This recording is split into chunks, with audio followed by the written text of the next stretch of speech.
Tata IPL 2024 मधील सामने दिवसेंदिवस रंगतदार होत आहेत. IPL 2024च्या मालिकेतील 37वा सामना पंजाब किंग्स आणि गुजरात टायटन्स यांच्यात पंजाबच्या मुल्लानपूर स्टेडियमवर खेळविण्यात आला. या सामन्यात कोणता संघ विजयी झाला, कोणते खेळाडू गेम चेंजर ठरले, तसेच या सामन्याला कुठे आणि कशी कलाटणी मिळाली ते जाणून घेण्यापूर्वी कृपया हा व्हिडिओ सबस्क्राईब करा, कारण IPL 2024च्या सर्व सामन्यांचे आपल्या मराठीत समालोचन करणारं हे एकमेव चॅनल आहे. आपल्या सबस्क्राईब आणि लाईक करण्यामुळे आम्हाला प्रोत्साहन मिळते. आजचे लाईकचे लक्ष्य फक्त 100 आहे, तेव्हा कृपया व्हिडिओ लाईक देखील करा.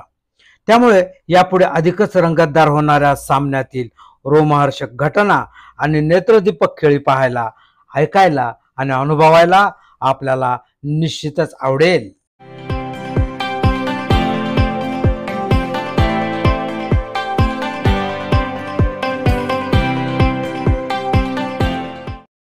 IPL 2024 मालिकेतील 37वा सामना पंजाबच्या मुल्लानपूर क्रिकेट स्टेडियमवर खेळविण्यात आला.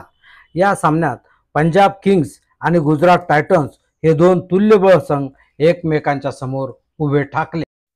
मुल्लानपूर क्रिकेट स्टेडियमवर पंजाब किंग्सचे कर्णधार सॅम करन यांनी नाणेफेक जिंकून प्रथम फलंदाजी करण्याचा निर्णय घेतला.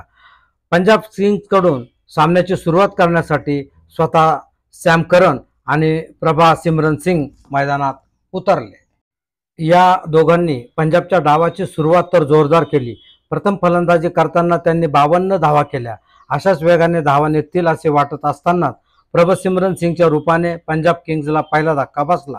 गुजरातच्या मोहित शर्माने प्रभा सिमरन सिंग यांना आपला झेल रिद्धिमान शहाच्या हातात द्यायला भाग पाडून तंबूत पाठविले. प्रभा सिमरन सिंग 21 चेंडूत 35 धावा काढून बाद झाले. प्रभा सिमरन सिंग बाद झाल्यावर रायली रुसो मैदानात आले. रायली रुसोकडून यावेळी खूप अपेक्षा होत्या, पण ते आपला प्रभाव पाडू शकले नाहीत. रायली रुसोला नूर अहमदने आपल्या गुगलीच्या जाळ्यात फसविले. पुढे झुकून फटका मारण्याच्या नादात रायली रुसो 9 धावांवर LBW आउट झाले. दोन प्रमुख फलंदाज बाद झाल्यामुळे पंजाब टीमवरील दबाव थोडा वाढला होता. रायली रुसो तंबूत परतल्यावर जितेश शर्मा मैदानात आले. इतर वेळी जितेश शर्मा उशिरा मैदानावर येतात. आज लवकर खेळण्याची संधी त्यांना देण्यात आली. दोघं मिळून पंजाबच्या धावसंख्येत मोठी भर घालतील अशी अपेक्षा होती, पण सॅम करन आणि जितेश शर्मा यांनी फक्त 4 धावांची भर घातली.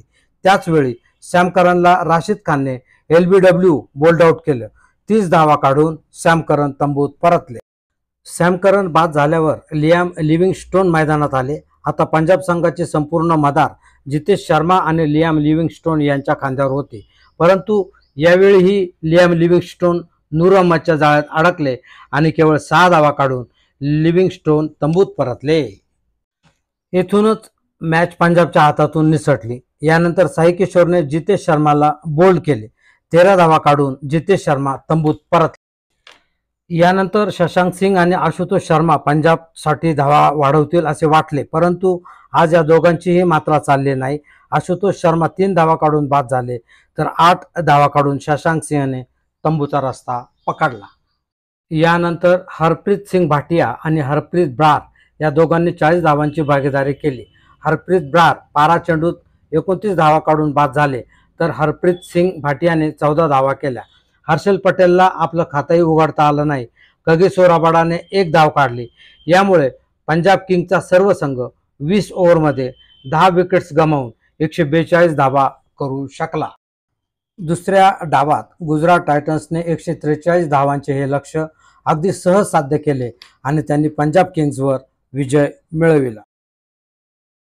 पंजाबने केलेल्या 142 धावांचे लक्ष्य गाठताना गुजरात टायटन्सने 19.1 षटकात 7 गडी गमावून हे लक्ष्य गाठले.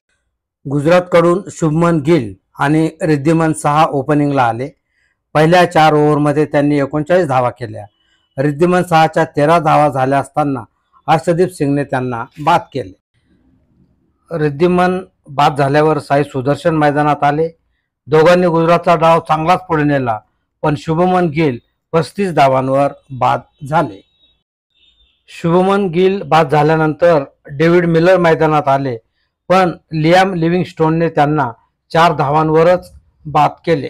यानंतर गुजरात टायटन्सच्या साई सुदर्शन, अजमतुल्ला उमरजाई, शाहरुख खान, राहुल तेवतिया, साई किशोर आणि राशिद खान यांनी गुजरातचे 142 धावांचे लक्ष्य 7 गडी गमावून 19.1 षटकात पूर्ण केले आणि गुजरातने 7 गडी राखून पंजाब किंग्जवर विजय मिळविला.